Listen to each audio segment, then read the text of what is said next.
Inequalities. An equation states that one expression is equal to another. So something like x equals 3 or 2x equals 7.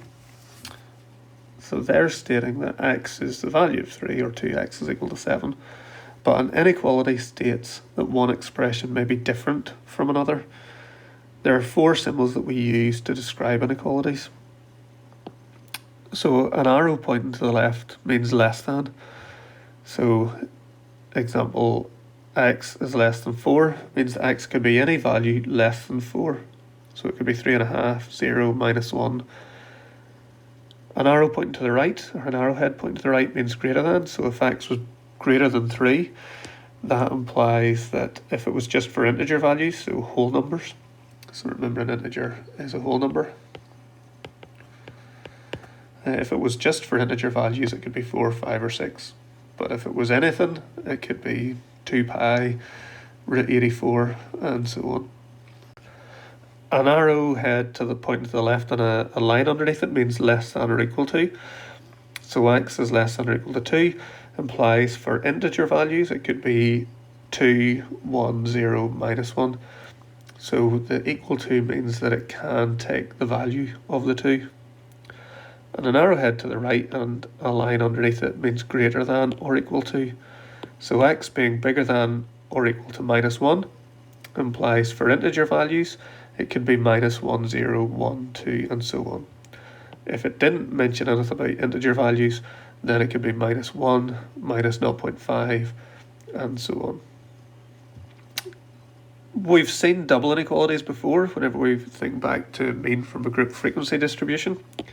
We've seen these before, and the -3 being less than or equal to x, which is less than 5, means that the value could take -3, but it can't take 5, and it's every value between that. Again, if it was integer values, then it would only be the whole numbers between -3 up to and including 4, but obviously not including 5. We can represent inequalities in a number line.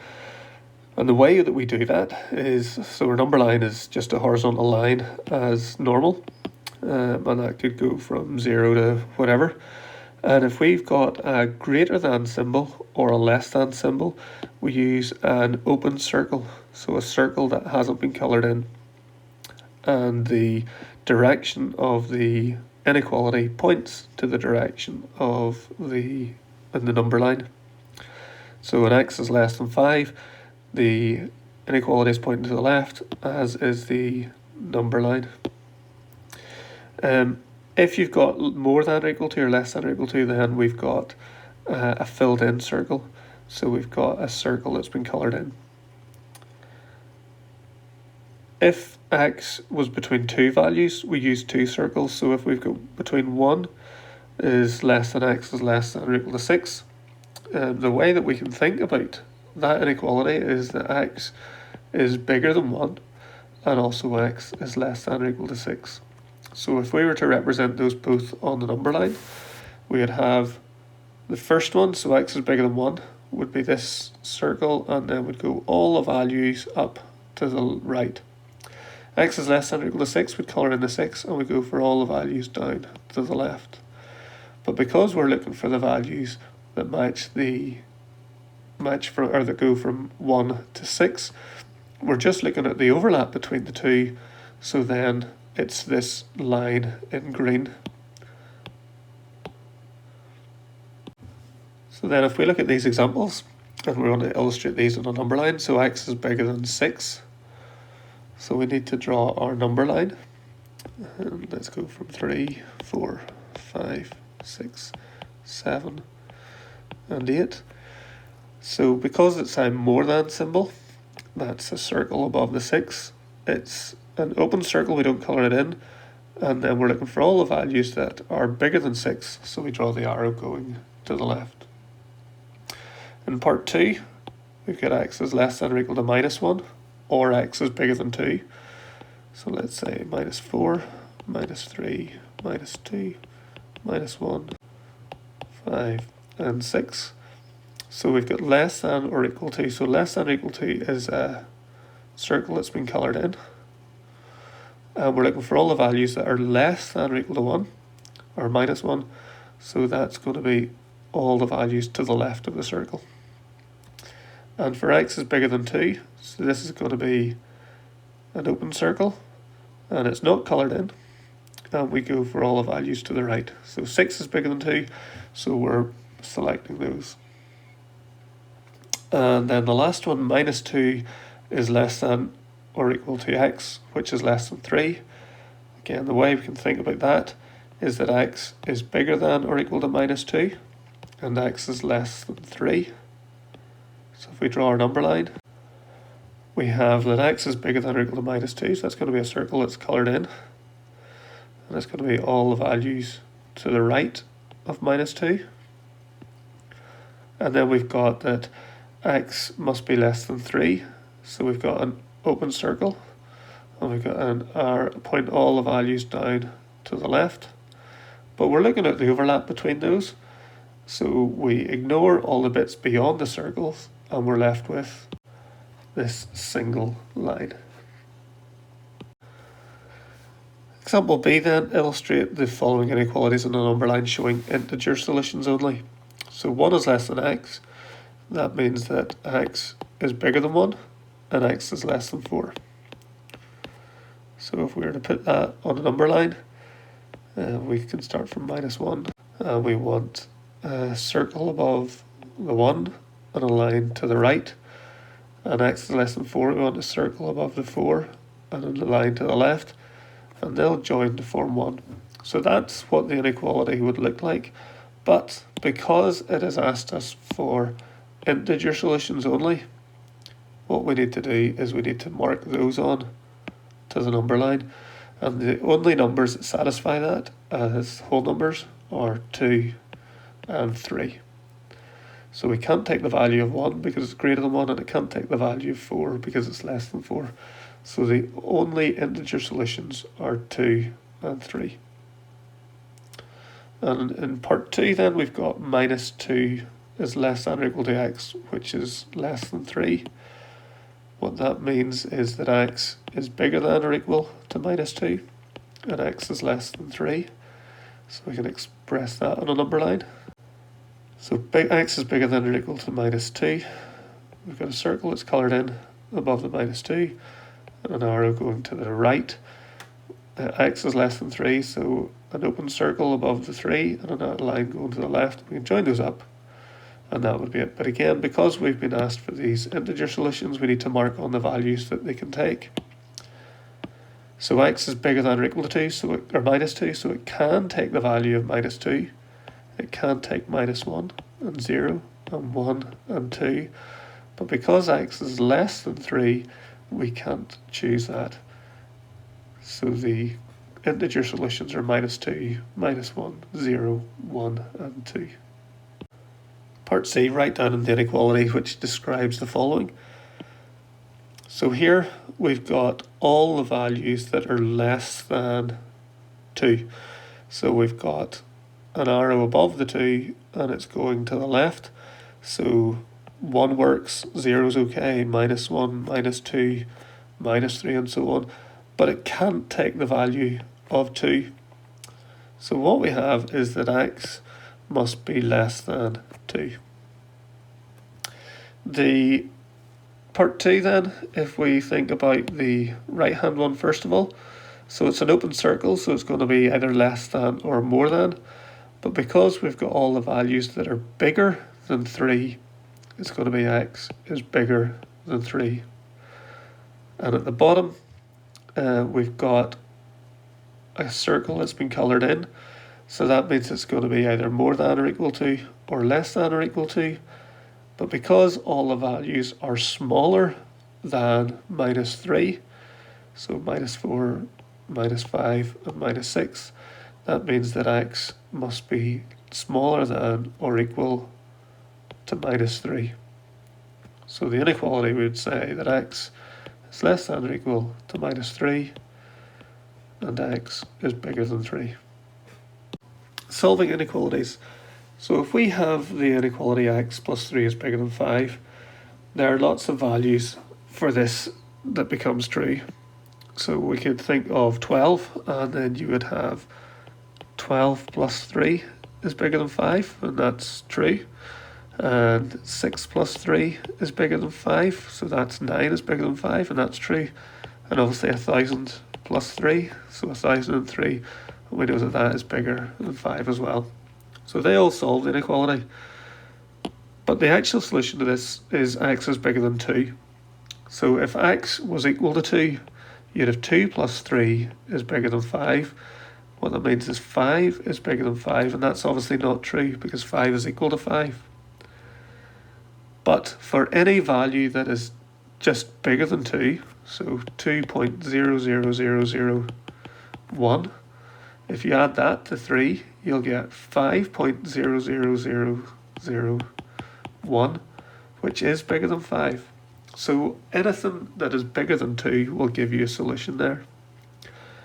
So in general, to solve an inequality by balancing an equation, so we kind of treat it like it is an equation, and we just move terms across in the same way that we've done with previously. The only slight thing that we have to watch out for is dividing and multiplying by a negative.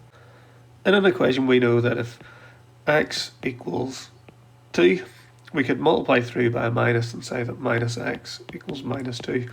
And because we've applied that to both sides, then we're fine. But an inequality, if we have that 6 is bigger than 4, and you multiply through by a minus, and we didn't do anything with the inequality sign, we'd have minus 6 is bigger than minus 4. But that's clearly not true, because we know on a number line that minus 6 is to the left of minus 4. So minus 6 is actually less than minus 4.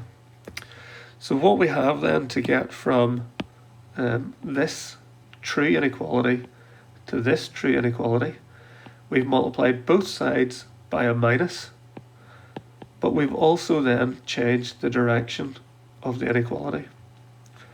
So whenever you're multiplying or dividing by a negative, you need to change the direction of the inequality sign. Now, to avoid anything nasty like that, we can just move the terms to the other side of the inequality.